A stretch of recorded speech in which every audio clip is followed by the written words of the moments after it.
नमस्कार, मेरा नाम सुशील है। आप इक्वलेस देख रहे हैं। इक्वलेस में हमारे साथ आज एक्स मुस्लिम साहिल है।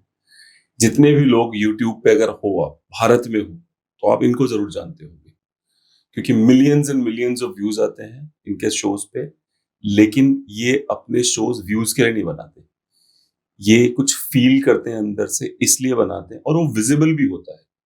जब ये बात करते हैं तो जो इनका पेन है फॉर हिज फेलो पीपल, जो इनके अपने लोग हैं, उसके लिए जो इनका पेन है वो विजिबल हो जाता है। आइए मिलते हैं एक्स मुस्लिम साहिल से। भाई कैसे हो? बहुत सही हूँ सुशील भाई, thank you for inviting me on your channel. जी भाई, मेरा पहला सवाल यही है आपसे, ये ईरान इजराइल की वॉर में भारत का मुसलमान क्यों दुखी है? उसका क्या ले रहे हैं इजराइल वाले? इसका जो बेसिक रीजन है वो ये है कि इस्लाम में उम्मत का कॉन्सेप्ट है। ठीक है, अब हम कैसे इंडियन है जी। बांग्लादेशी है या फिर अमेरिकन है ना, तो हम नेशन वाइज अपने आप को मोस्टली जानते हैं। इस्लाम में ऐसा नहीं है। इस्लाम में उम्मत का कॉन्सेप्ट है और उम्मत में आप किसी भी कोने में हो, ठीक है, आप एक मुसलमान है और वो जो आपका दूसरा मुसलमान है वो दुनिया के किसी भी कोने में हो, आपको उसकी फिक्र होनी चाहिए। अच्छा। अगर उसको तकलीफ है, वो कोई तकलीफ में है, तो आपको भी तकलीफ होनी चाहिए। अब होनी चाहिए, चाहे हो चाहे ना हाँ, हो, मतलब एज पर द। हाँ होनी चाहिए, क्योंकि अच्छा। वो it's like a whole body. अगर आपके पैर में तकलीफ है तो आपको पूरे बदन में वो तकलीफ का एहसास होता है ना। उसी तरीके से मुसलमानों का भी है कि मुसलमान कोई भी जगह पे अगर वो तकलीफ में है तो बाय डिफॉल्ट दूसरे मुस्लिम को भी उसकी फिक्र करना है, उसकी तकलीफ करना है। लेकिन इधर एक छोटा सा प्रॉब्लम है। प्रॉब्लम ये है कि मुसलमानों को ईरान वालों की फिक्र है, पैलेस्टीन वाले की फिक्र है, गाजा की फिक्र है। लेकिन जब चाइना की बात आती है तो मुसलमान अंधे हो जाते, बहरे हो जाते। चाइना में मुसलमानों का क्या हाल है, किसी से छुपा हुआ तो नहीं है। उधर जो कंसंट्रेशन कैंप्स होते हैं वहां पे डाला जाता है। मस्जिदों में लाउड स्पीकर का इशू है, या कई सारी मस्जिदों को ही उन्होंने बंद करा दिया या उनके हिसाब से चलती है। Just to correct you, toilet बने हैं और शायद बियर बार ही बना दिए, सब सब। ऐसे दिखेगा। तो आप सोचो कि ये मुसलमान जो पैलेस्टीन के लिए उछल रहा है, जो ईरान के लिए उछल रहा है, वो चाइना के मुसलमानों के लिए क्यों नहीं आवाज उठाता? एज अ कंट्री आप पाकिस्तान ले लो, क्या वो चाइना के मुसलमानों के लिए आवाज उठाता है? नहीं। लेकिन जहां इसराइल आ जाएगा, जहां यूएसए आ जाएगा, तो ये उछलना शुरू कर देते हैं। तो इसी वजह से मैं ये कहता हूं कि मुसलमान जो है ये बहुत बड़ा हिपोक्रेट होता है, दोगला होता है। और ये चीज हमारे आंखों के सामने है। तो वहां पे तो ये वो कंसीडर कर रहे हैं रसूल की वो बात, लेकिन चाइना के मुसलमानों को ये ऐसे ही छोड़ देते हैं। चाइना में मैंने एक और चीज ऑब्जर्व करी थी। China officially kidneys, New York times की रिपोर्ट थी कि चाइना ऑफिशियली किडनीज बेचता है। कुछ कुछ $1,000 में, लाइक $2.5 लाख में किडनी जाके लगवा सकते हो ऑफिशियली। और वो किडनी उइगर मुस्लिम्स की होती है। अच्छा। न्यूयॉर्क टाइम्स की रिपोर्ट है ये। ठीक है, जब ये शो चलेगा मैं लगाऊंगा उनकी कटिंग को। उनकी रिपोर्ट है, किडनीज बेच रहा है चाइना उनकी। ये हालत है, उसके बाद भी आवाज नहीं उठा रहा। नहीं उठाता। आपने कभी सुना नहीं, आवाज उठाते हुए? कभी देखा आपने? नहीं देखा। केवल अयान हिरसी अली को मैंने आवाज उठाते सुना है। जो अयान हिरसी तो एक्स मुस्लिम है। हाँ, उसको ही मैंने सुना है आवाज उठाते हुए, उसके खिलाफ और किसी को नहीं सुना। मुसलमानों को नहीं सुना होगा, अच्छा। या हमको तो कभी नजर नहीं आया उठाते हुए। तो क्यों है ऐसा? अभी क्या है ऐसा? मतलब कम्युनिस्ट होंगे तो कुछ नहीं बोलना, या पावर नहीं, होंगे तो ऐसा कुछ नहीं नहीं है, बोलना? क्योंकि चाइना जो है वो इनके बाप की तरह है। अच्छा। मतलब उनको मालूम है कि वहां हमारी चलेगी नहीं। एज अ कंट्री अभी मैं बात कर रहा हूँ, जी जी जी। जैसे पाकिस्तान हो गया या कतर हो गया, या जो इस तरीके से मुस्लिम कंट्रीज है, उनको मालूम है कि चाइना को छेड़ नहीं सकते, तो चाइना हमारी बैंड बजा देगा। तो इस वजह से वो नहीं तो करते। मतलब मुस्लिम्स पावर को रिस्पेक्ट करते हैं। अगर उनके ऊपर आप डंडा रिस्पेक्ट चलाओगे तो उसकी रिस्पेक्ट करेंगे वो। करना ही पड़ेगा ना। हाँ। जहां पे देखिए, वैसे भी इस्लाम का जो तरीका रहा है और मुसलमानों का जो तरीका रहा है, तो वो जब पावर में होते हैं तब तलवार उठती है, और जब पावर में नहीं होते हैं तो फिर धोखेबाजी, विक्टिम कार्ड, ये सारी चीजें मिलेगी। तो जो उनको लगता है कि दब सकता है वहां पे वो आवाज उठाते हैं। जो लगता है कि यार इनको हम छेड़ नहीं सकते, वहां पे आवाज नहीं उठती है। विक्टिम कार्ड इतना अच्छा मैंने आज तक किसी को खेलते नहीं देखा। सर देखो, अभी जैसा डेबिट कार्ड होता है, क्रेडिट कार्ड होता है ना, तो ये तो हम सबके पास होता है, लेकिन विक्टिम कार्ड जो है इसकी मोनोपोली खाली हमारे मोमिन हजरात के पास है। वो हर जगह विक्टिम कार्ड ही खेलेंगे, और हमारे देश में तो कुछ ज्यादा ही विक्टिम कार्ड खेलते हैं। तो इसकी मोनोपोली है विक्टिम कार्ड की हमारे मोमिन हजरात के पास।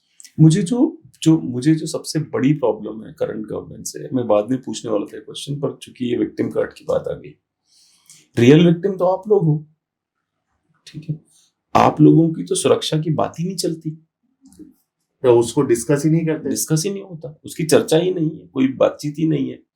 अच्छा, और सेलिब्रिटीज आप लोग भी हो, लोग आपको ढूंढ रहे हैं, पहचानने की कोशिश कर रहे हैं, ऐसा नहीं है कि आप कैमरे के पीछे छुपे हुए हो। तो आखिर ये मतलब गवर्नमेंट से कोई उम्मीद है, आप सरकार से कुछ करेगी आपके लिए? अब हम तो रिक्वेस्ट ही कर सकते हैं गवर्नमेंट से कि भाई, हालांकि देखो ये जो अभी जो एक्टिविज्म चल रहा है या मूवमेंट आप इसको कह ले, तो ये किसी से ढका छुपा नहीं है ना। मुसलमानों के जो रहनुमा है, जो लीडर्स है, ना उनसे ढका छुपा है, ना गवर्नमेंट से ढका छुपा है। जिस लेवल पे चल रहा है ये काम, यानी आप सोचो कि इसको इतना ज्यादा भी एक्नॉलेजमेंट मिल गया है इस एक्टिविज्म को, इस मूवमेंट को, कि इनका जो उलमा का तबका है, स्कॉलर्स का तबका है, बाकायदा इनको अब एक यूट्यूब पर चैनल ओपन करना पड़ा जिसका नाम है हेल्प एक्स मुस्लिम। अच्छा, हाँ, अच्छा, उसमें सारे मुफ्ती, मौलाना, सब स्कॉलर लेवल के लोग हैं। एक टाइम ऐसा था सुशील भाई कि ये लोग एक्स मुस्लिम को एक्नॉलेज भी नहीं कर रहे थे, मतलब एक्स मुस्लिम जैसी कोई चीज होती नहीं। ये हिंदू बैठे हैं, ये पता नहीं क्रिश्चियन बैठे हैं, और जो अपने आप को एक्स मुस्लिम कहते हैं, एक्स मुस्लिम नाम की कोई चीज है ही नहीं। एक टाइम ये था जब हम स्टार्टिंग में काम शुरू किए थे, तब इस तरीके की बातें हम सुनते थे, लेकिन इसका इतना ज्यादा इम्पैक्ट हो रहा है अभी कि उनको हेल्प एक्स मुस्लिम नाम का चैनल ओपन करना पड़ रहा है। That means they are acknowledging. तो बताने का मकसद ये है कि ये किसी से अभी ढका छुपा नहीं है। मस्जिदों में एक्स मुस्लिम्स की बात हो रही है, क्योंकि लोग जब हमारा चैनल देखते हैं तो कई सारे मुसलमान इस गंदगी से बाहर निकल रहे हैं। तो मुसलमान कौन है?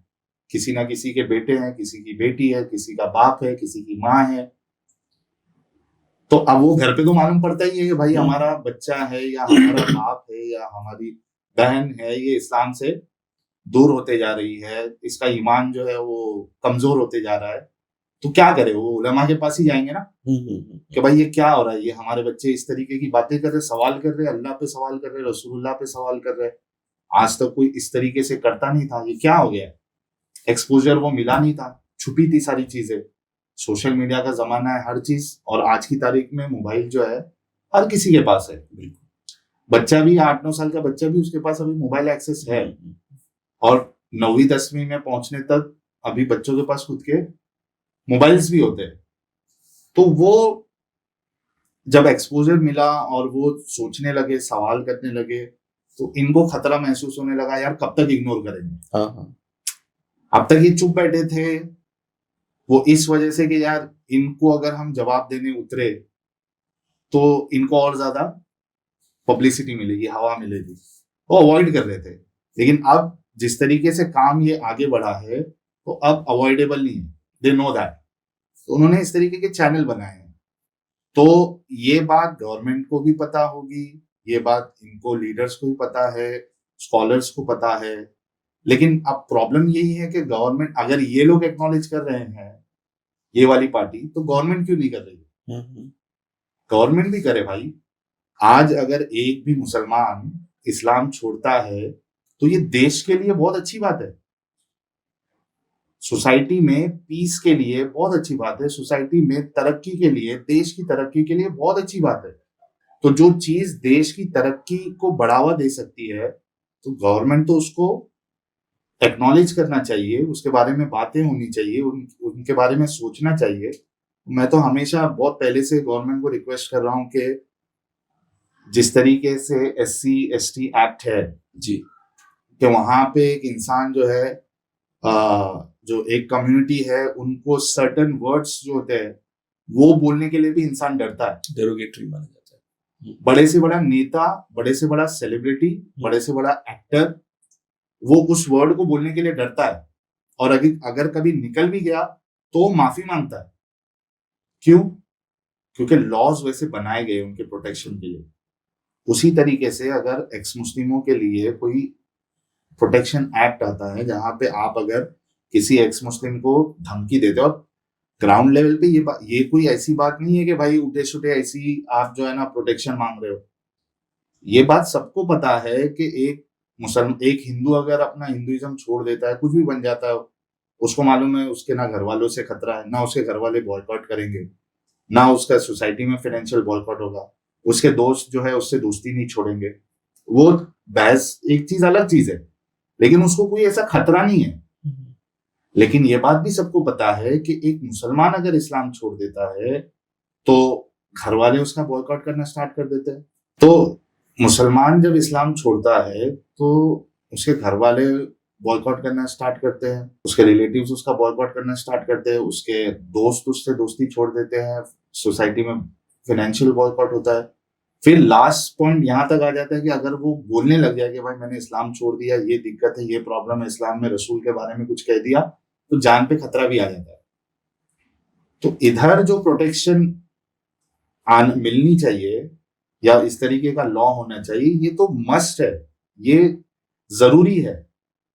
और अगर इस तरीके से गवर्नमेंट कोई प्रोटेक्शन एक्ट लेके आती है, प्लस उसके साथ कोई बेनिफिट्स भी देती है, जैसे मुसलमानों के लिए मोदी साहब जो क्या क्या नहीं कर रहे। ईदी भी भिजवाई थी, पता नहीं आप एक्स मुस्लिम आपको नहीं मिली होगी पर बाकी लोग नहीं, मुझे नहीं पता, मुझे तो नहीं मिली।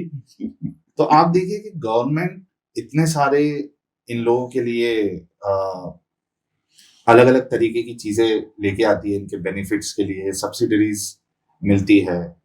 तो भाई अगर एक्ट, प्रोटेक्शन एक्ट के साथ साथ कुछ अगर और भी बेनिफिट्स अगर एक्स मुस्लिमों को दिया जाए, जैसे जॉब है, मैं अब उस एंगल में नहीं जाना चाहता हूँ, रिजर्वेशन ये सारी चीजों में नहीं, जो वो डिजर्व करता है उस हिसाब से उसको एटलीस्ट जॉब मिले, प्रोटेक्शन मिले। तो आप लिख के लीजिएगा सुशील भाई कि इंडिया में भी जो एक्स मुस्लिम का परसेंटेज है बहुत ज्यादा हाई हो जाएगा। आपका ये कहना है अभी भी हाई है, वो बाहर नहीं आते, बाहर नहीं आते, क्लोजेट एक्स मुस्लिम्स होते हैं डर की वजह से। कौन रिस्क लेगा यार?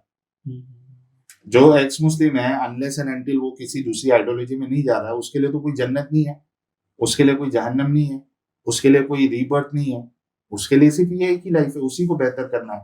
तो वो नहीं सोचेगा कि यार मैं जबरदस्ती अपनी जान पे मुसीबत क्यों लूं बता के कि मैं एक्स मुस्लिम हो गया, तो वो उसी का हिस्सा रहता है। तो लेकिन अगर उसको इस तरीके का प्रोटेक्शन मिले, कुछ बेनिफिट्स मिले, तो आएगा फिर खुल के। मेरा एक सवाल है, मैं ये सवाल एक बार मैं आपका शो देख रहा था, उसमें बहुत ही पेनफुली आपने बोला था कि यार तुमको ये नहीं पता, हिंदूज को बोला था आपने, तुमको ये नहीं, किसी ने पूछा था आपसे कि कोई सवाल मैं पूछने वाला था आपसे, पर let me discuss this question only. किसी ने पूछा था आपसे कि आप लोग ये सिर्फ पैसे कमाने के लिए कर रहे हैं, तो उसमें आपने बहुत इंटरेस्टिंग जवाब दिया था। उसने बोला तेरे को पता है किसी फेथ से हटना कितने दुख की बात है। इट्स लाइक पैदा हुआ मैं एक फेथ में, भरोसा करता रहा, और अब मैं 24, 25, 30 साल का होने के मैंने बोला कि यार मेरे को नहीं फेथ में, and I could relate to your pain कि अगर मेरे को हिंदुइज्म छोड़ना पड़े तो मेरे पास क्या होगा अगला। तो वो उस पेन को बताइए कि वो पेन कैसा है, जब आपने छोड़ा तो वो कैसा फील हुआ। ये बात आपकी बिल्कुल सही है कि आप एक चीज पे अंधा यकीन रखते हो बचपन से, क्योंकि आपकी ब्रेन कंडीशनिंग उस हिसाब से की जाती है। और स्पेशली मुस्लिमों के साथ देखिए, हिंदू जो होता है, क्रिश्चियन जो होता है, वो कैसा है, चला गया मंदिर, चला गया, पूजा कर लिया, कभी कर लिया, उस लेवल का अटैचमेंट या वो कंडीशनिंग नहीं होती है जिस तरीके से मुसलमान जिद नहीं की जाती कर। तो अब वो एक चीज के लिए मरने मिटने के लिए रेडी हो रहा, अपनी जिंदगी बर्बाद कर ले रहा है। वो सोच रहा है कि यार ये जो दुनिया है ये मुसाफिर खाना है, हमारा असल काम जो है वो अल्लाह को खुश करके, अल्लाह के दीन को फैला के, फिर एट द एंड हमको जन्नत में जाना, आखिरत की जिंदगी जो है वो हमेशा हमेशा के लिए। तो बहुत सारी जो असल ये वाली जिंदगी को जीना चाहिए जिस तरीके से, वो नहीं कर पाता है। अब जिस भी एज में उसकी आंखें खुले, उसकी अकल खुले, उसको समझ में आता है कि यार ये जो इतना टाइम मैंने वेस्ट किया हूँ, इसको मैं कितने अच्छे से गुजार सकता था, और वक्त एक बार जो गुजर गया वो रिटर्न तो आता नहीं। जिंदगी आपकी जो निकल गई, जो पार्ट, वो खत्म है, वो वापस नहीं आने वाली है। तो बहुत से लोगों को कई सारे लोग डिप्रेशन में भी चले जाते हैं, कई सारे लोग कई दिनों तक उनकी रातों की नींद चली जाती है, रोते हैं। बट लकीली मेरे साथ वैसा मामला नहीं था, क्योंकि मैं बहुत स्ट्रांग हूँ, मेंटली भी मैं बहुत काम एंड कंपोज हूँ। मेरे लिए तो जो चीज सही है वो सही है, जो चीज गलत है वो गलत है। अब जितने सालों से था वो चला गया, ठीक है, लेकिन मैं तो उसको लेके रोते तो नहीं बैठूंगा। लेकिन ये बात आपकी सही है कि बहुत सारे लोगों के साथ इस तरीके का मामला होता है। लेकिन हाँ, मैं एक रिस्क ले रहा हूँ अपनी लाइफ के साथ, नो डाउट। आज जो है सबसे खतरनाक काम यही है कि कोई इस्लाम की हकीकत जो है, जो असल इस्लाम है, वो दुनिया के सामने रखे। इससे ज्यादा डेंजरस काम क्या हो सकता है? तो वो मैं कर रहा हूँ, उसको एज अ सोशल रिस्पॉन्सिबिलिटी समझ के मैं कर रहा हूँ। लेकिन अब मोमिन हजरात जो है वो, उनको वो नजर नहीं आता है, क्योंकि उनका दिमाग जो है वो बददिमाग होते हैं, बेअकल होते हैं। हमारे मोमिन हजरात दिमागी अपंग होते हैं जब इस्लाम की बात आती है। तो वो कहीं ना कहीं सोचते हैं कि यार कुछ तो बहाना ढूंढे हम, ताकि उनको भी एक सुकून मिले कि यार नहीं, ये पैसे के लिए कर रहे हैं ये लोग, अच्छा, या इनको फंडिंग की जा रही है। या बहुत से लोग तो ये समझते हैं कि यार ये तो एक्स मुस्लिम है ही नहीं। अब मेरे साथ मामला ये है कि मेरी आइडेंटिटी तो सामने है। मेरे मेरे लिए तो ये बोल नहीं सकते कि यार तुम एक्स मुस्लिम नहीं हो, या तुम हिंदू थे, या तुम क्रिश्चियन थे। सबको मालूम है मैं मुसलमान था, मैं कहाँ रहता था, सबको मालूम है। अब 10,000 लोगों को वो भी करते थे, क्या कहते हैं, खुतबा भी करते, शायद 10,000 लोगों के आसपास। मैं धारावी में रहता था, वहाँ रोड पे हमने तभी वो टाइम पे शो रखा था, उसमें बाकायदा 10,000 के ऊपर लोग जमा हुए थे। वहां पे मैंने एक लेक्चर भी दिया था, अल्लाह का तारुफ टॉपिक था। तो वो भी किया है मैंने, दावत और तबलीग का काम भी किया है, सब पर्सनल लेवल पे भी दावत तबलीग डिबेट से सब मैंने किया हुआ है। तो मुसलमान जो है वो, जैसे कि आपको मैंने बताया कि वो सिर्फ बहाना ढूंढते हैं कि किस तरीके से इनकी इमेज को मलाइन किया जाए, ताकि वो एक जहनी सुकून उनको बस मिल जाए। क्योंकि देखो, आर्ग्यूमेंट में तो वो जीत नहीं सकते। अब जो चीज गलत है उसको सही कैसे साबित कर सकते हो? और स्पेशली आपके सामने ऐसा बंदा है जिसको मालूम है। एक बार तो वो किसी हिंदू को बेवकूफ बना सकते हैं, किसी क्रिश्चियन को बेवकूफ बना सकते हैं, हम जैसे लोगों को क्या बेवकूफ बनाएंगे? तो यहाँ पे बेवकूफ भी नहीं बना सकते। तो वो चाहते हैं कि यार नहीं, बस इनका नाम जो है ना वो किसी तरीके से उसको मलाइन किया जाए, इमेज को मलाइन की जाए, ताकि इनकी बात जो है वो इनवैलिड नजर आए। तो वो तो पॉसिबल है ही नहीं। मेरे पास क्या है कि मैंने जो आपसे ऑफ द रिकॉर्ड बात करा तो मैंने बताया था कि मेरी सोसाइटी में ऐसे एक व्यक्ति हैं जो अपने आप को क्लेम करते हैं मैं एथियस्ट हूँ, कि मैं किसी को नहीं मानता। फिर वो मैंने कोई वीडियो डाला था, उसमें इस्लाम के बारे में कुछ नहीं बोला था, किसी पाकिस्तान का मुद्दा कुछ डिस्कस कर रहा था। मैंने ये कहा था पता नहीं कहाँ से शिक्षा मिलती है इनको ऐसे। उस पर मेरे से बहस करने लग गए। तो मेरे साथ क्या होता है कि आप मेरे से प्यार से, मतलब मैं आपको कहा घर पे आया खाना खा जाओ, लेकिन आप मेरे से बहस कर रहे हो तो रेडी रहो कि मेरे पास काउंटर आर्ग्यूमेंट सॉलिड आएंगे। मैंने 3 काउंटर आर्ग्यूमेंट बोल रहे भाई साहब दोस्ती खराब हो जाएगी। तो वो उसका इस्लाम जो है उसका छूटा, लेकिन पूरी तरीके से नहीं छूटा। ऐसे लोगों को क्या बोलेंगे जो ये क्लेम करते हैं बहुत बड़ा एथियस्ट और इन रियलिटी वो सबसे बड़ा डिफेंडर होते हैं। नहीं, ये तो देखो, सबसे पहली बात तो इस्लाम में, जैसे हिंदुइज्म है, जहां तक मेरी नॉलेज है, correct me if I am wrong, Hinduism में अलग अलग दर्शन है, ठीक है? उसमें एक दर्शन चारवाक का भी है। बिल्कुल। तो आप, you can be an atheist and you are also an Hindu. You are also a Hindu. We call him Maharshi Charvak. We don't call him just Charvak. We call him Maharshi Charvak. And he said, "Javat jivet sukham jivet ridam kritva ghritam pivet." अजगर करे ना चाकरी, बंदर करे ना काम, दास मनु का कह गए सबके दाता राम।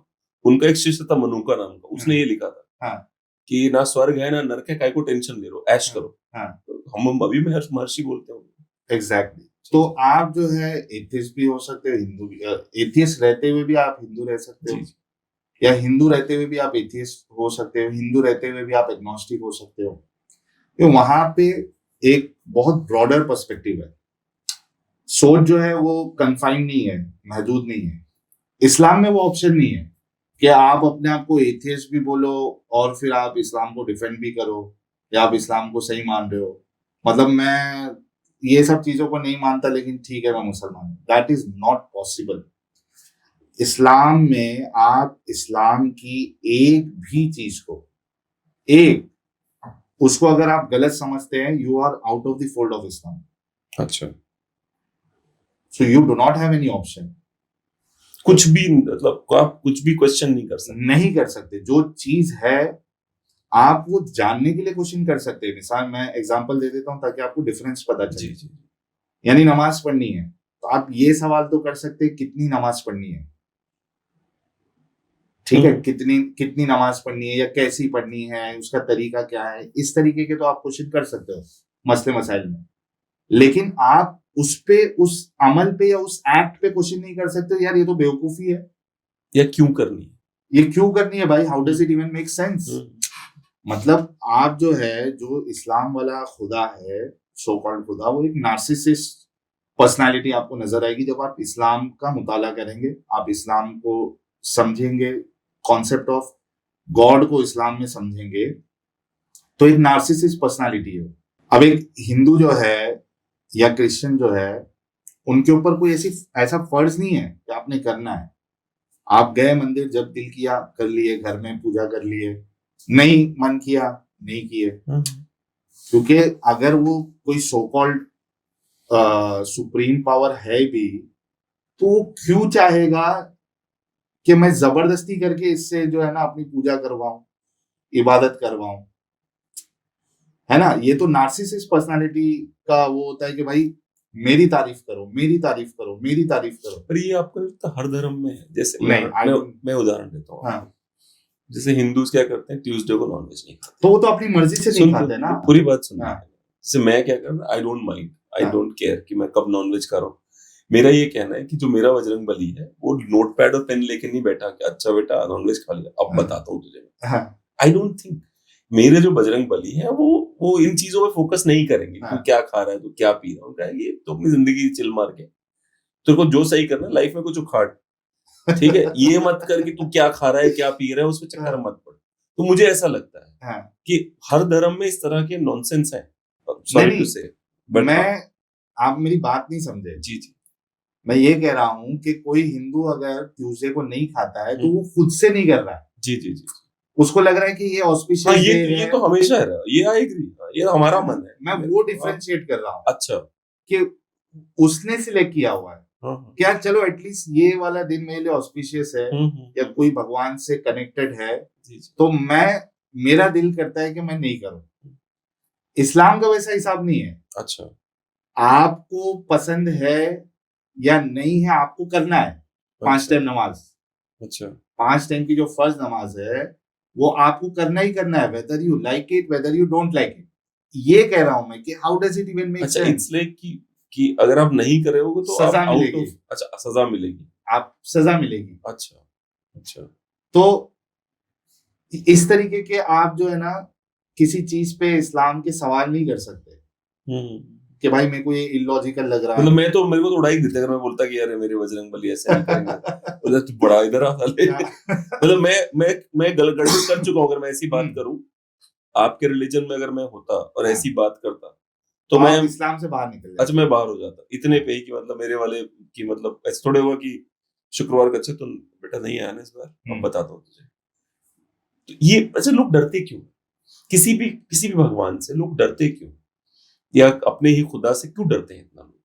क्योंकि मैं दूसरे का तो नहीं बता सकता जी लेकिन इस्लाम का बता सकता हूँ और मुसलमानों का बता सकता हूँ। क्योंकि आप कुरान पढ़ लीजिए, आपको पूरा कुरान डराता हुआ ही नजर आएगा। बात बात पे आपको डराएगा कि आपको ये सजा मिलेगी, आपको जहन्नम मिलेगी, आप लूजर हो, आप गुमराह हो गए हो, आपको जहन्नम में जो है वो तेल में पकाया जाएगा या पीप पिलाया जाएगा, आपको उसका फ्यूल बनाया जाएगा, जहन्नम की आग का फ्यूल बनाया जाएगा, आपके पिछवाड़े के सुराग से जंजीर डाली जाएगी। ये तफसीर में है, सीरियसली। हाँ तफसीर जो उसकी जो Sorry. कमेंट्री होती है फनी लगा ये। वो मतलब इसमें जो हमारे होमोसेक्सुअल हजरात है खुश हो जाएंगे। तो उनका क्या जंजीर, यस। के सजा में भी थोड़े मजे है। पर इसे ना जो होमोसेक्सुअल है वो तो मुसलमान हो ही नहीं सकता।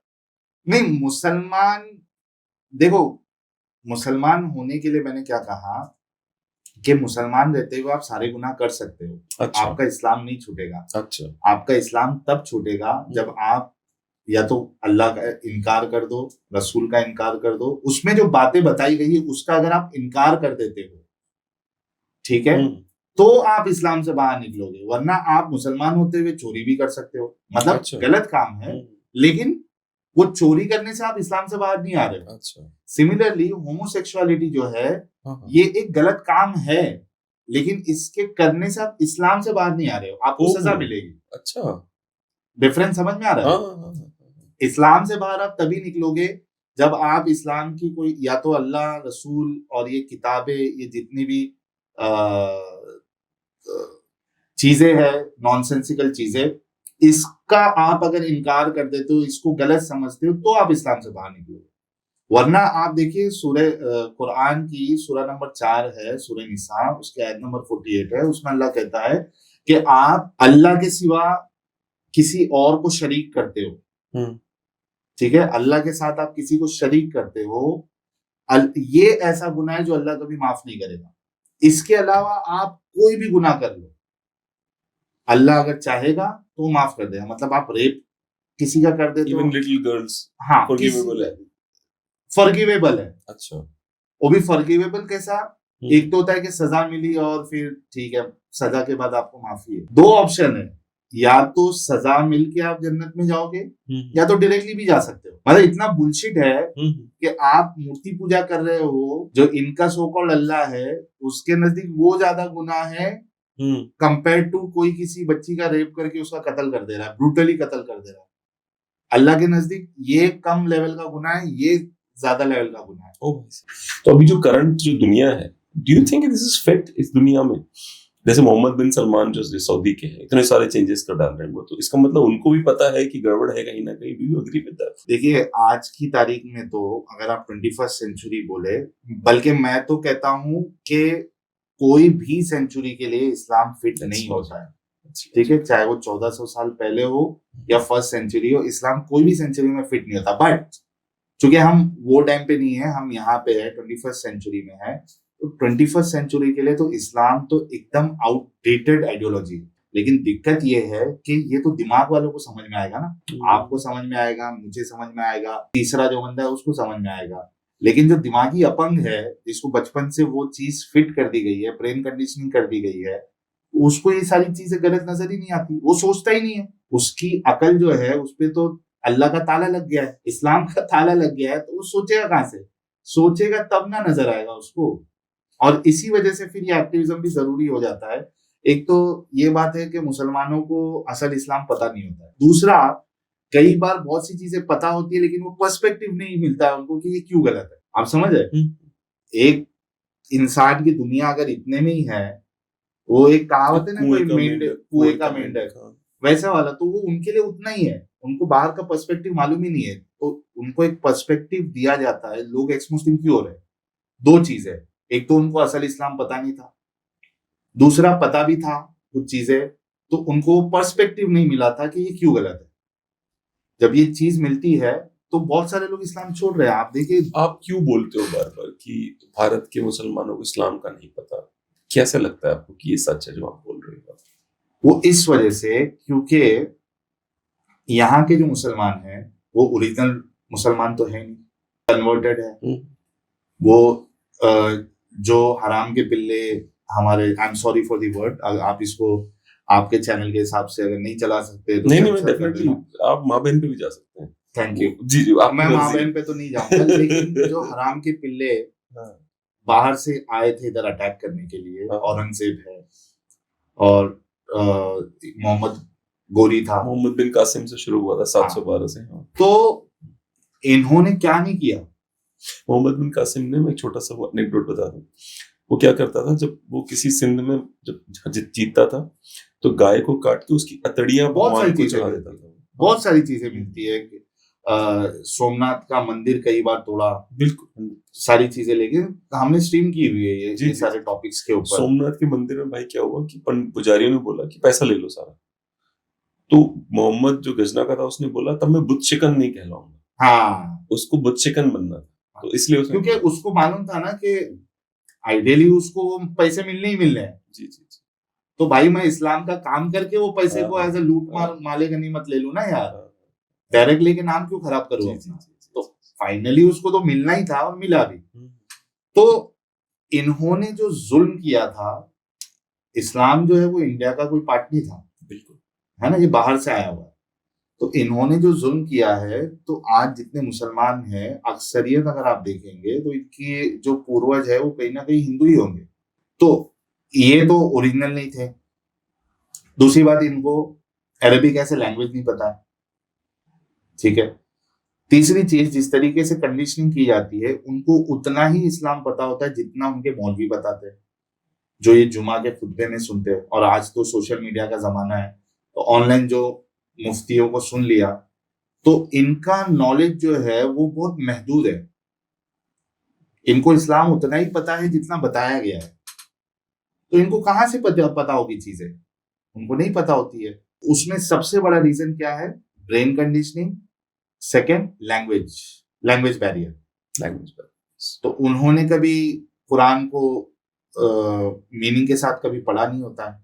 उनको क्या पता है कुरान में क्या लिखा हुआ। उन्होंने रसूलुल्लाह की जिंदगी को जो है कभी हदीसों में जाके पढ़ा नहीं है।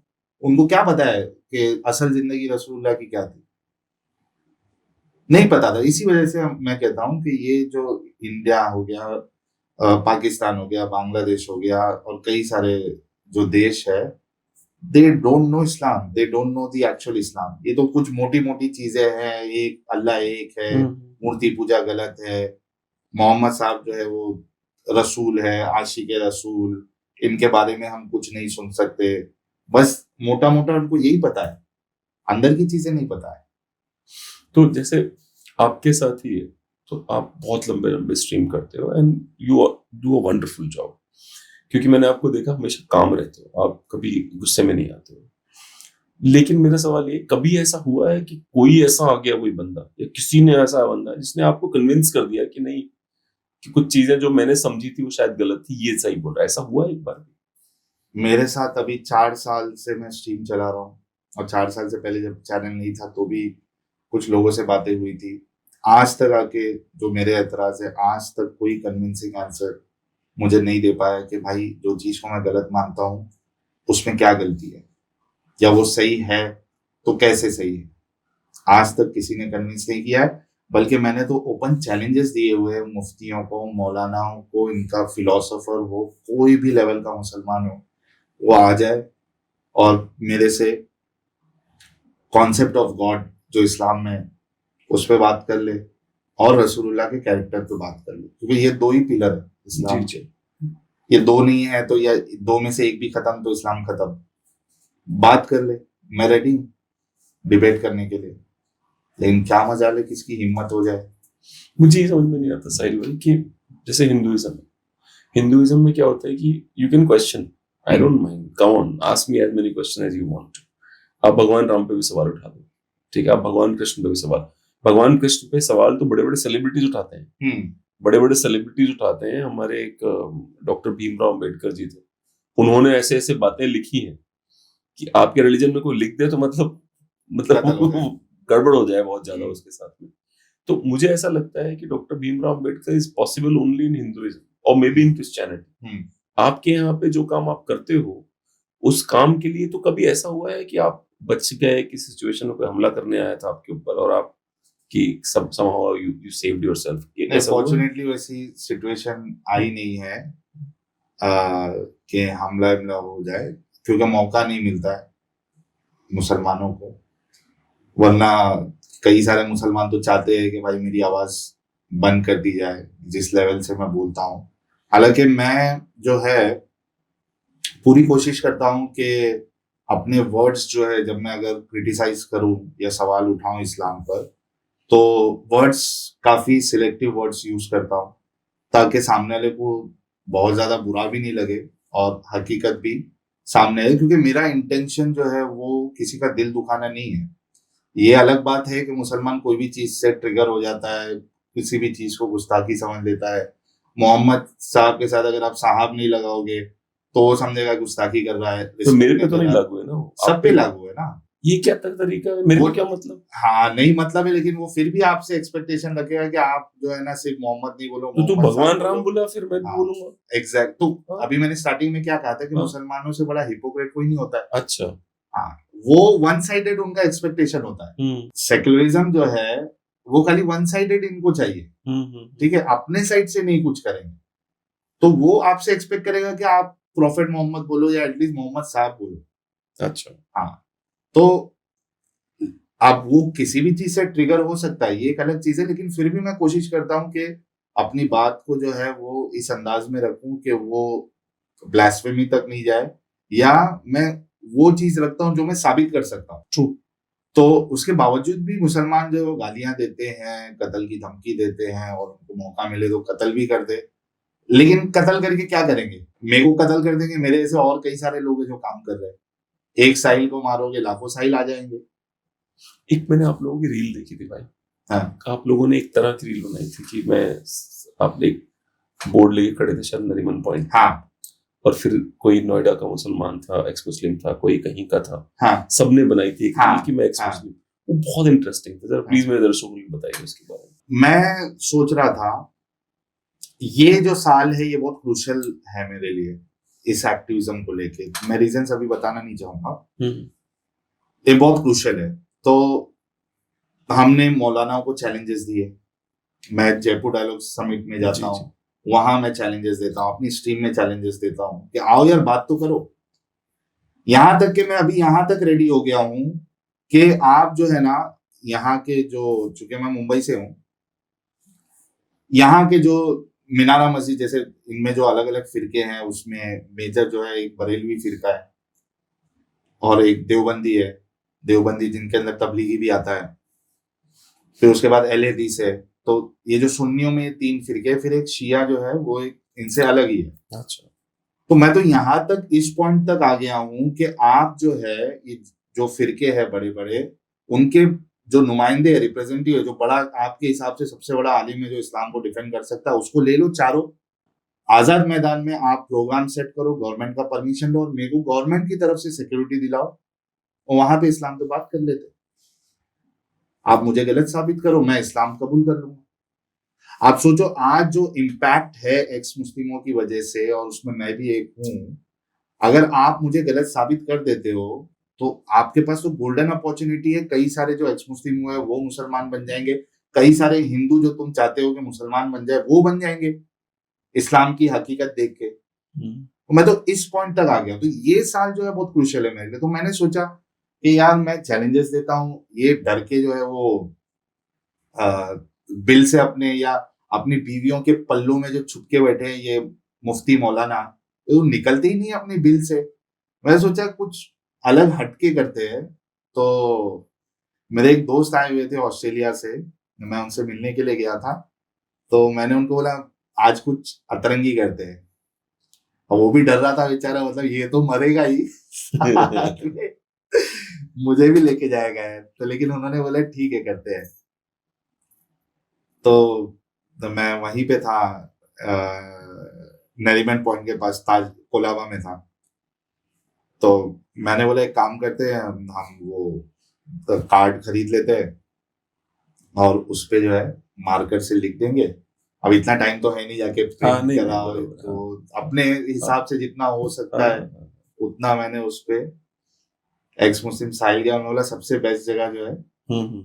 वो मरीन लाइन सी है नरीमन पॉइंट के पास। मैं वहां गया और मैंने एक रील बना दी। तो लोगों को बहुत पसंद आया। बहुत से लोग फिक्रमंद भी हुए, यार इतना ज्यादा रिस्क मत नहीं, लिया बोल्ड तो करो। हो रहे हो आप। हाँ इतना ज्यादा रिस्क मत लिया करो, लेकिन हाँ। कभी कभार लेना पड़ता है रिस्क। तो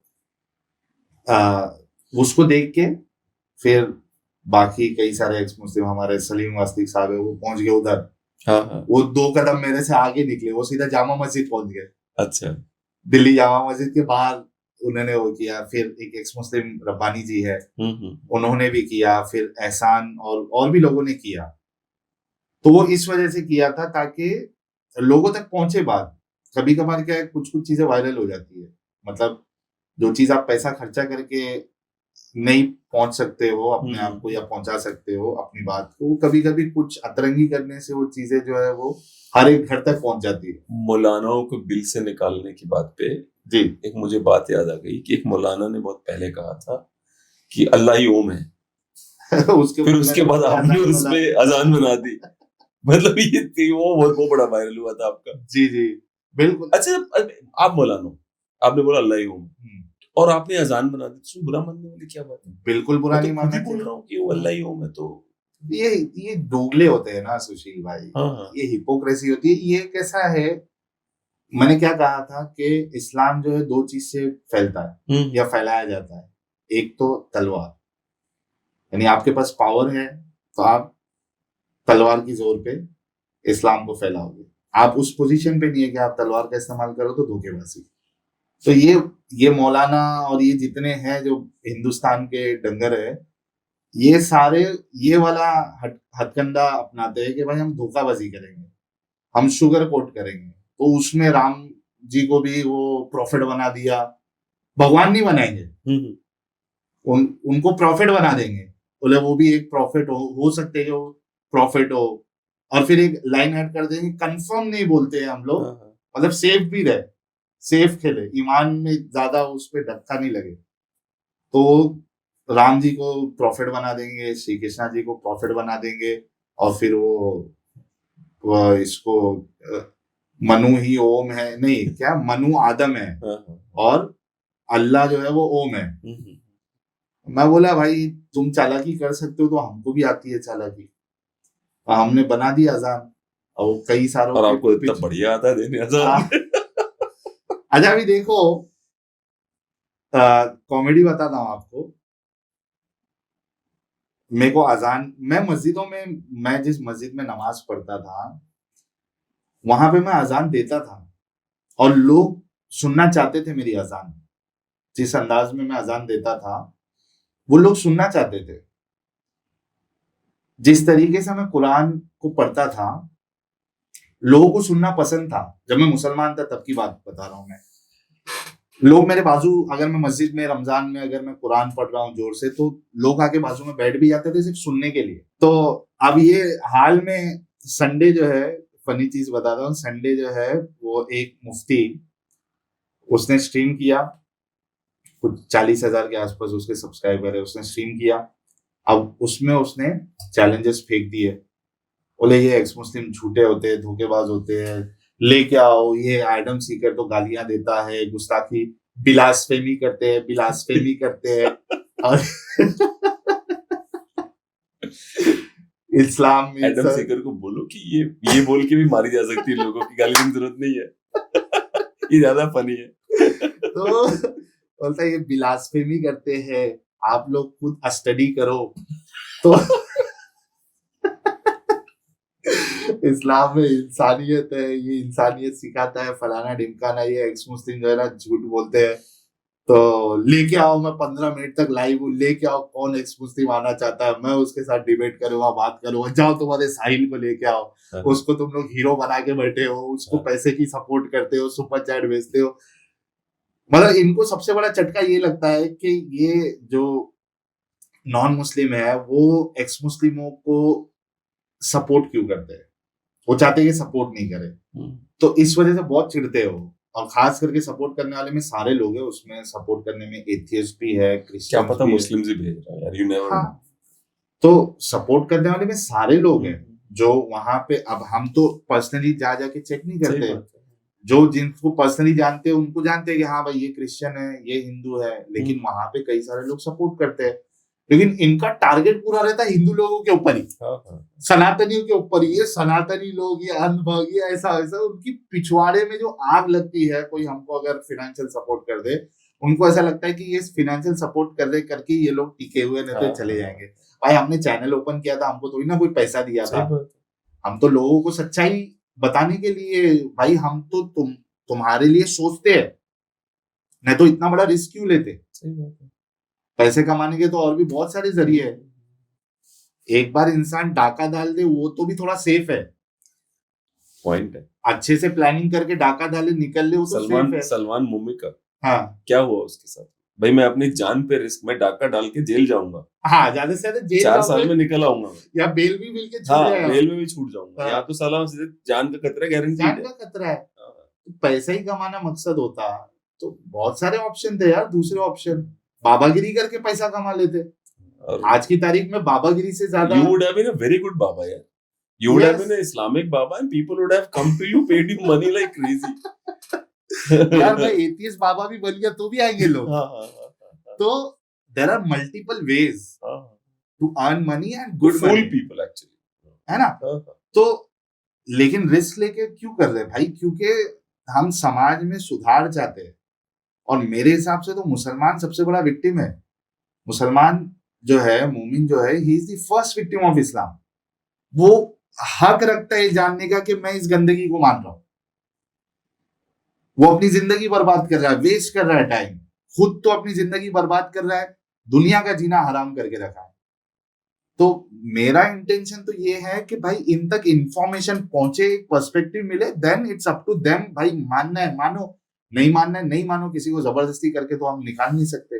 कितने लोगों को अपने इस्लाम से निकाला होगा? एक भाई अंदाजा आपके लाखों लोग निकल चुके हैं, और कई सारे लोग आके बोलते भी है कि हमने आपको सुनना स्टार्ट किया, पहले गाली देते थे, लेकिन फिर बाद में समझ में आया कि हाँ यार बात तो सही कह रहे हैं। कई सारे लोग निकल रहे। मैंने क्या कहा स्टार्टिंग में, अगर ये आज इतने मजबूर हो गए हैं कि मस्जिदों में अभी कह रहे हैं कि भाई एक्स मुस्लिमों को मत सुनो और अपने बच्चों को मोबाइल से दूर रखो, और एक बाकायदा चैनल बनाया जा रहा है और हमारे खिलाफ चैनल खोले जा रहे हैं, तो उसका इम्पैक्ट हुआ है तभी तो कर रहे हैं ना।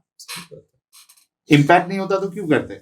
ये जो सेकुलर हिंदू है, जो पहलगाम जैसे हमले में जहां नाम पूछ के पैंट उतार के, मैं डोंबिवली में बड़ा हूँ, हमारे डोंबिवली से 6 लोग मारे गए थे वहां पे, डोंबिवली से। उसमें एक बंदे को तो मुझे याद नहीं है, पर मेरा फ्रेंड बोलता था, हम खेलते थे साथ में।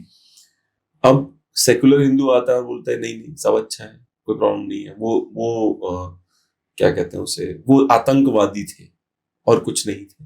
उनके बारे में आपका क्या कहना है? नहीं, बिल्कुल ये बेवकूफी है, और आधे से ज्यादा सत्यानाश जो हुआ है इन सेक्युलर हिंदूज के वजह से ही हुआ है।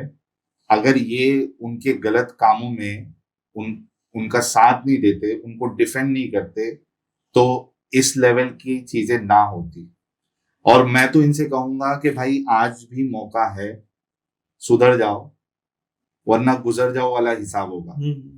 क्योंकि ये पावर में आ जाएंगे तो ये नहीं देखेंगे कि तुम सेक्युलर हिंदू हो, तुम कट्टर हिंदू हो, तुम क्या हो। उसके लिए तुम हिंदू हो, उसके लिए तुम काफिर हो, ठीक है।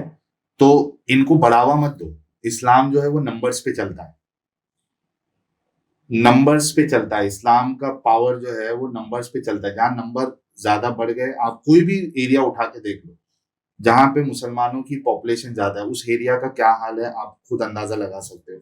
मुंबई में या मुंबई के आसपास में कई सारे एरिया, मुमरा चले जाओ आप, भिवंडी चले जाओ, मीरा रोड का बहुत बड़ा हिस्सा है। किसी और को क्यों नहीं बर्दाश्त करता मुसलमान अपने आसपास? प्रॉब्लम क्या है उसकी? क्या उसको शक होता है कि हमारे यहाँ का कल्टिश जो नेचर है बता देगा सब कुछ? मुसलमान तब बर्दाश्त करेगा जब वो पावर में नहीं होगा। अच्छा, अभी जैसा बहुत सारी सोसाइटी है, हिंदू सोसाइटी होती है या मेजोरिटी हिंदूज होती है, वहां भी तो मुसलमान रहता है ना। हमारी सोसाइटी में कम से कम 10% मुसलमान रहते हैं, तो बर्दाश्त करता है ना वो। वो बर्दाश्त कब नहीं करेगा? जब मीरा रोड जैसा बन जाएगा, जब मुमरा जैसा बन जाएगा, तब वो बर्दाश्त नहीं करेगा। तो वही तो मैं समझाने की कोशिश कर रहा हूँ, और वही इन सेक्युलर हिंदुओं को और सेक्युलर क्रिश्चियंस और जितने भी है सेक्युलर एथियस्ट है जितने भी है, उनको मैं यही समझाने की कोशिश कर रहा हूँ कि नंबर्स पे पूरा गेम है, उनको बढ़ावा मत। देखो मैं ये कभी नहीं कहता कि किसी मुसलमान का जो बेसिक राइट है या जो हक है उसको छीनने की बात मैं कभी करता ही नहीं। जो जिसका जो हक है वो डिजर्व करता है, उसको मिलना चाहिए। लेकिन आप उसको अपीजमेंट कर रहे हो, उसकी गलत चीजों को आप जो है ना डिफेंड करने की कोशिश करो, then that is a problem. तो वो लेवल तक मत जाओ कि आपको फिर है ना भागना पड़े या आपकी जान जो है वो खतरे में आ जाए। एक बार यूएस में चल रहा था कि लर्न हाउ टू को एग्जिस्ट विद मुस्लिम्स।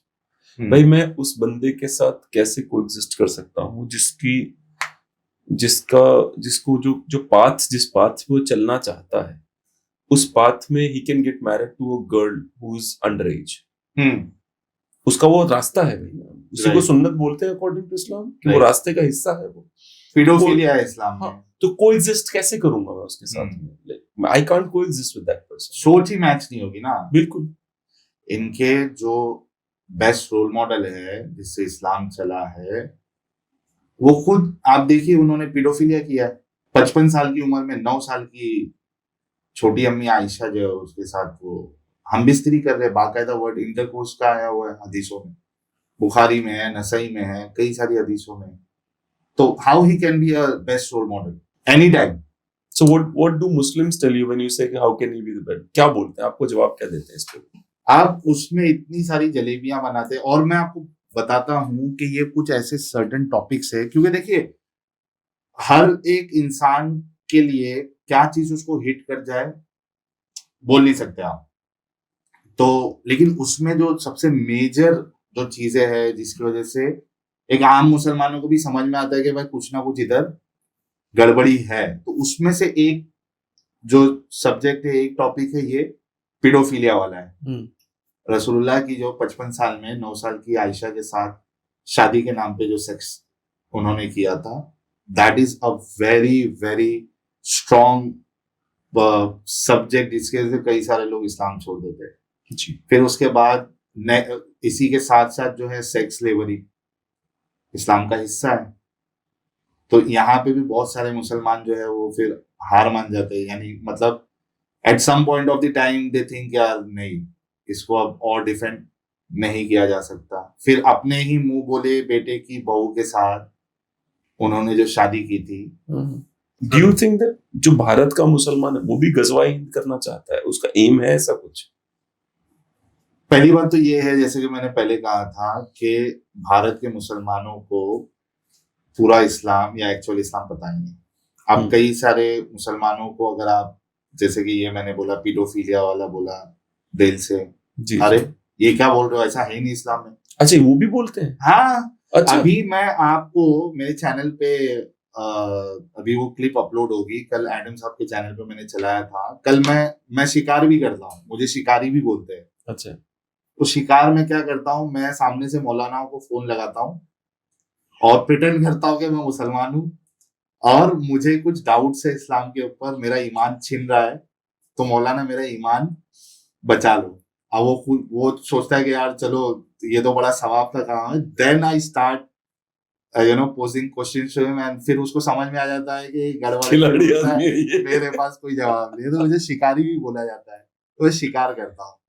तो बाकायदा मेरे चैनल पे पूरा प्लेलिस्ट मिल जाएगा आपको, मौलाना मुफ्तियों के साथ मैंने डिस्कशन किए हुए, सवाल किए हुए, and at the and they said भाई हमको कुछ नहीं मालूम है, हम फोन रख रहे हैं। कई सारे लोग फोन रख के चले जाते हैं, कई सारे लोग समझ जाते हैं कि ये मुर्तद है, एक्स मुस्लिम है।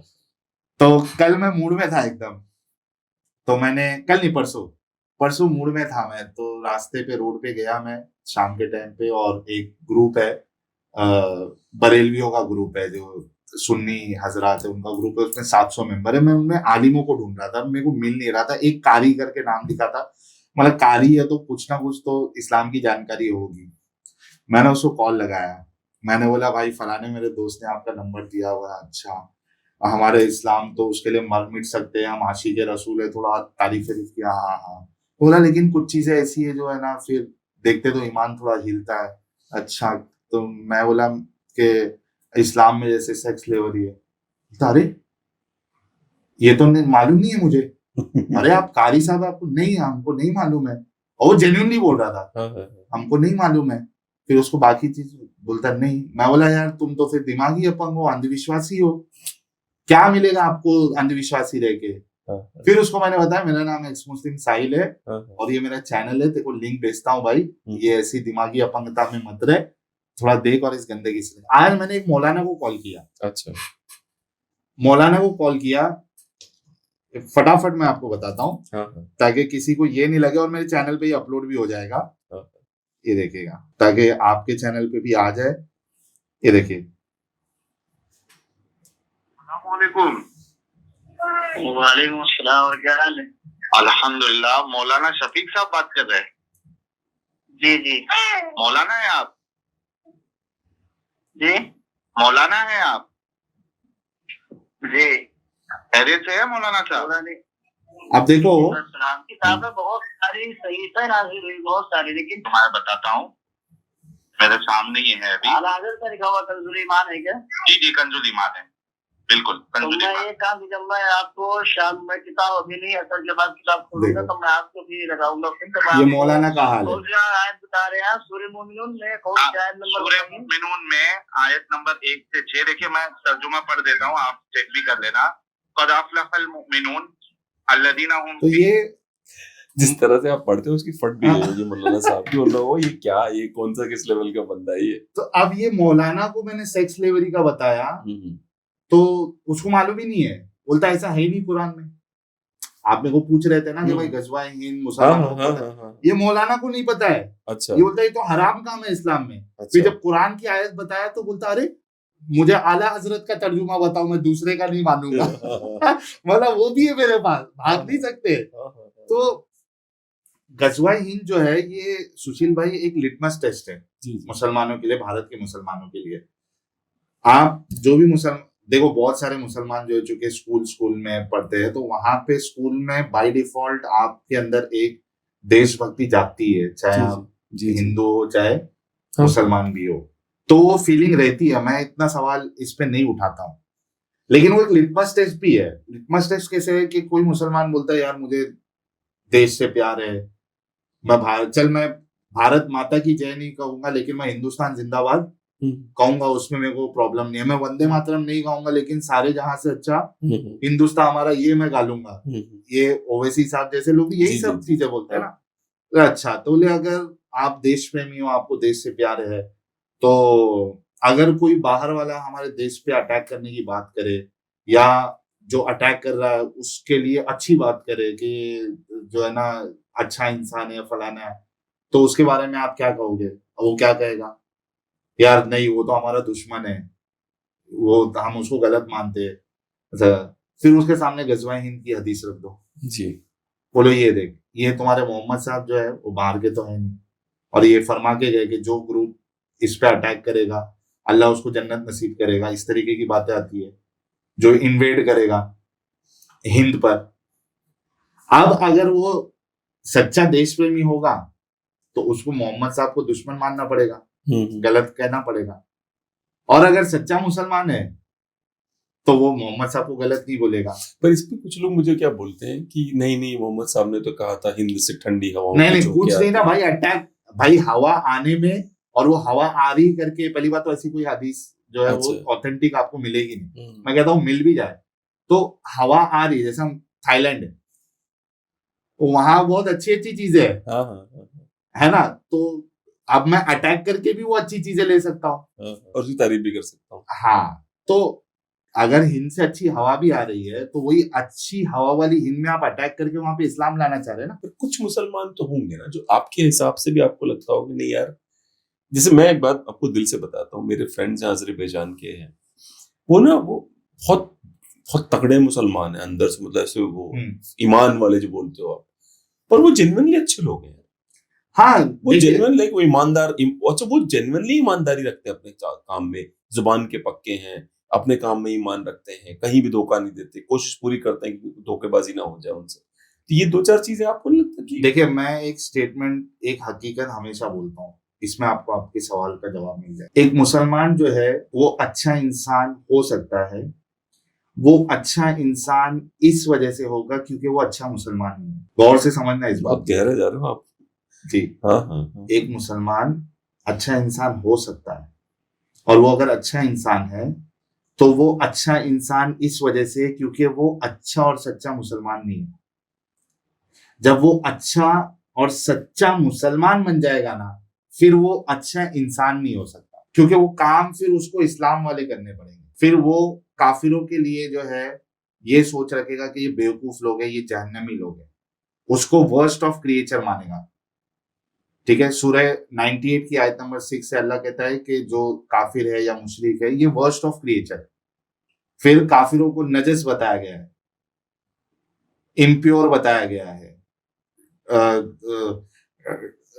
डोंकी और सुअर, इस तरीके से कई सारी बातें जो है की गई है। तो अब वो अगर सच्चा मुसलमान होगा तो उसको ये सारी चीजें माननी पड़ेगी। फिर अगर सच्चा मुसलमान होगा तो उसको बाई हुक और क्रूक जहां पे वो रह रहा है वहां पे इस्लाम को नाफिज करने की वो कोशिश करेगा, जिहाद की कोशिश करेगा, उसके दिल में जिहाद की ख्वाहिश होनी चाहिए। तो अच्छा मुसलमान होगा तो वो तो पीडोफिलिया को भी सही मानेगा, बच्चियों के साथ जो है शादी करेगा। तो अच्छा मुसलमान जो है वो अच्छा इंसान नहीं हो सकता। एक मुसलमान अच्छा इंसान हो सकता है क्योंकि वो अच्छा मुसलमान नहीं, सच्चा मुसलमान नहीं। इस वजह से आप देखते हैं कि बहुत सारे मुसलमान जो है वो अच्छे भी होते हैं, वो अच्छे इंसान होते हैं, वो आपके साथ अच्छे से रहते हैं, धोखाधड़ी नहीं करते, आपके लिए नफरत नहीं रखते हैं, आपको बेवकूफ नहीं समझते, क्योंकि वो अच्छे मुसलमान नहीं है।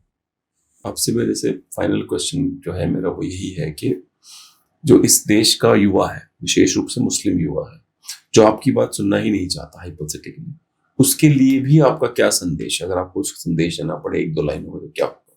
मैं तो सारे मुसलमानों से ये कहूंगा कि मुसलमान होने के लिए दिमागी अपंग और अंधविश्वासी होना जरूरी है।